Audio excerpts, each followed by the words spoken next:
quick discussion about aortic regurgitation. Aortic regurgitation, if you remember, the aorta is the blood valve, the blood vessel that's coming off of the left ventricle and it's pushing blood into the body. So this is essentially, aortic regurgitation means that you have this valve, the aortic valve, and when during systole, when this squeezes down, the blood flows out, and then during diastole, the heart relaxes and this thing shuts. And while this is shut, no blood's supposed to go back in. It's supposed to all go out. But instead what's happened is that either there has been a damage to the valve, so it's like this, so some of it gets sucked back in, or there has been a aortic root dilation, which is essentially here at the root of the aorta, something happened where essentially, normally it would go like this. Something's happened to kind of widen it, so you can suck back this way. It doesn't actually close all the way when it sucks when it's supposed to close. So that can happen, for example, from a cephalic aneurysm. So in other words, you get an aneurysm there and it opens it up and now it's wider instead of meeting. So another kind of explanation of how this kind of works is that you just imagine it this way. Normally, I'll redraw this. So here's a heart.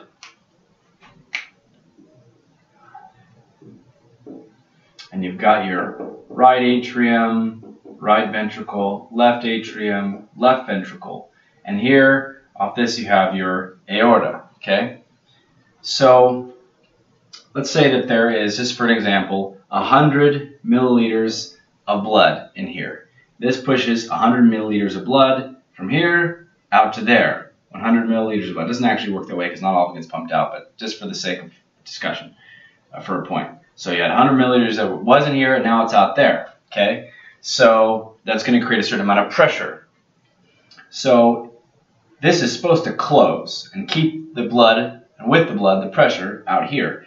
But if it doesn't close all the way, some of that, so let's say it was 100, some of that, say 20 of it, comes back. So now we've only got 80 out here in the aorta. 20 comes back, takes this from 100 to 120. Now you've got increased pressure in the left ventricle because there's increased blood in the left ventricle. So it has to push even harder against this blood pressure, this extra blood, to push it out here. So you can kind of see how that's going to result in decreased pressure down here and left ventricular hypertrophy to try to compensate for that. So you're going to have an early blowing diastolic murmur. Now, why does it happen during diastole? Why is it a diastolic murmur? Let's think about this. You can tell just by what's occurring here. This is the aortic valve, okay? During systole, the heart, so my arms are like the heart here. So the heart squeezes down, and as the heart squeezes down, the left ventricle squeezes down, this opens up, sprays all the blood into the aorta.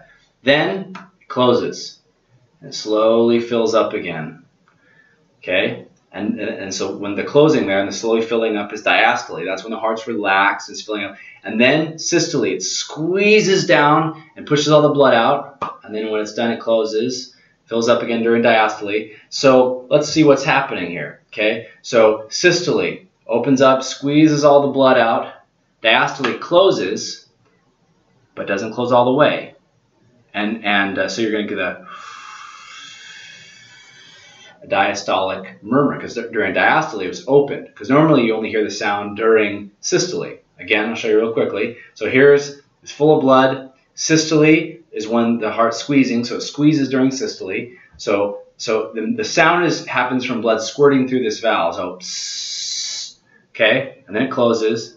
And so normally it'd be quiet during diastole, but in this case there's the defect here, whatever. So it's still open when sucking back up, regurgitating, even during diastole. So that's why it's a diastolic murmur. You're going to have bounding pulses, pulsating nail beds, and head bobbing, which is the hyperdynamic circulation. Also, you're going to get left ventricular and eccentric hypertrophy.